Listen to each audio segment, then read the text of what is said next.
चोटी हिंदू संस्कृति का अंग है, आर्य परंपरा का हिस्सा है। चोटी एक एंटीना है हमारे सिर का, जो दिव्य संवेदनाओं को ग्रहण करके पूरे शरीर तक पहुंचाता है। चोटी हर हिंदुस्तानी को रखनी चाहिए। आजकल ज्यादातर लोग चोटी कटे हो गए। चोटी बहुत जरूरी है। हिंदू के घर में, सनातनी के घर में, आर्य के घर में अगर जन्म लिया है तो चोटी तो उनको रखनी ही चाहिए।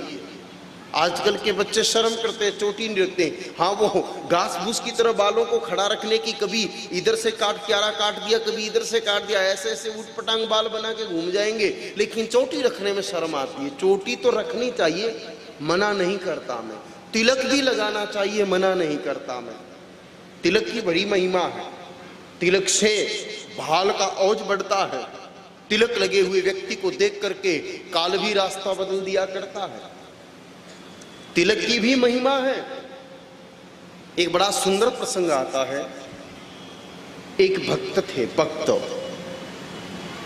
बड़े अच्छे भक्त सज्जन थे। सारी जिंदगी भगवान नारायण की बड़ी भक्ति की, कभी कोई बुरा काम नहीं किया, कभी कोई गलत काम नहीं किया, कभी कुरास्ते पर नहीं गए, अपने पास जैसा था वैसा त्याग पूर्वक दान दिया, किसी को दिखाया भी नहीं दान, किसी को बोला भी नहीं कि मैं यह दान दे रहा हूं।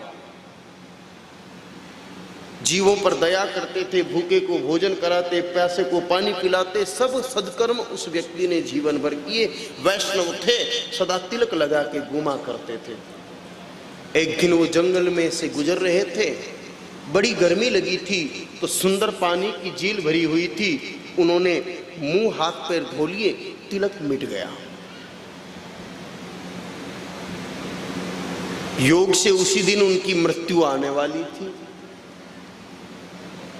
वो एक पेड़ के नीचे सोए हुए थे।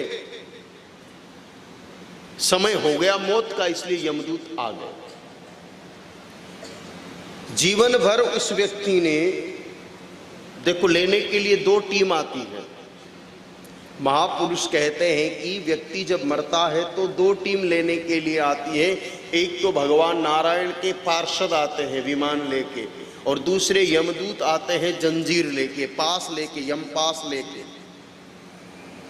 तो यमदूतों को देख करके आदमी रोता है, मलमूत्र का त्याग कर देता है, तड़पता है, और विष्णु दूतों को देख करके प्रसन्न होकर के और आनंदित होकर के जाता है। तो दोनों आए, लेकिन सिर पर तिलक नहीं होने के कारण विष्णु दूत पीछे हट गए कि इसको तो हम नहीं ले जा सकते। तो यमदूतों को मौका मिल गया।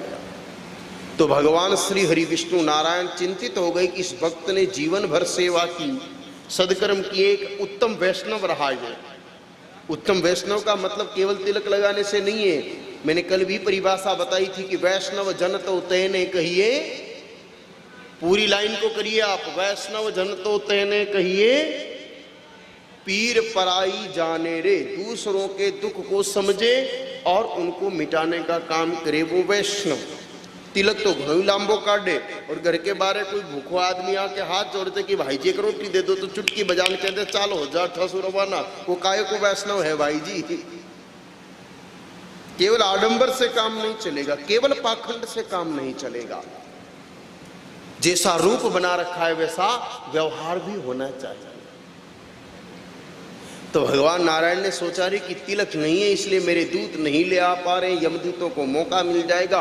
इसलिए भगवान ने उसी समय एक कौवा उड़ रहा था, उसको प्रेरित किया, और वो कौवा ना उस पेड़ की डाली पर बैठ करके वहां से बीट की। वो बीट सीधी उसके ललाट पर तिलक के रूप में गिरी कि यमदूतों को वहां से भागना पड़ा, और विष्णु दूत उसको वैकुंठ ले गए। ये है तिलक की महिमा। इसलिए तिलक लगाओ भाई।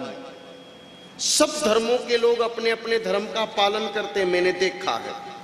मुसलमान का 3 दिन के बच्चे के भी माथे पर उसकी माँ टोपी पहना देती है। सिख का बच्चा सिर पर कपड़ा बांधे, पगड़ी बांधे रहता है। लेकिन हिंदू के बच्चे को ऊपर से नीचे डायग्नोसिस कर लो तो पता ही नहीं चलता है कि ये कौन सी कंपनी का जीव है। लग क्या रहा है भाई? आपका तिलक में लग क्या रहा है? 10-20 पैसे का कुमकुम चाहिए। कुमकुम नहीं है तो राख का तिलक लगा दो, राख का नहीं है तो मिट्टी का लगा दो, किसी का भी लगा दो, लेकिन ललाट को खुला मत रखो। तिलक जरूर लगाना चाहिए।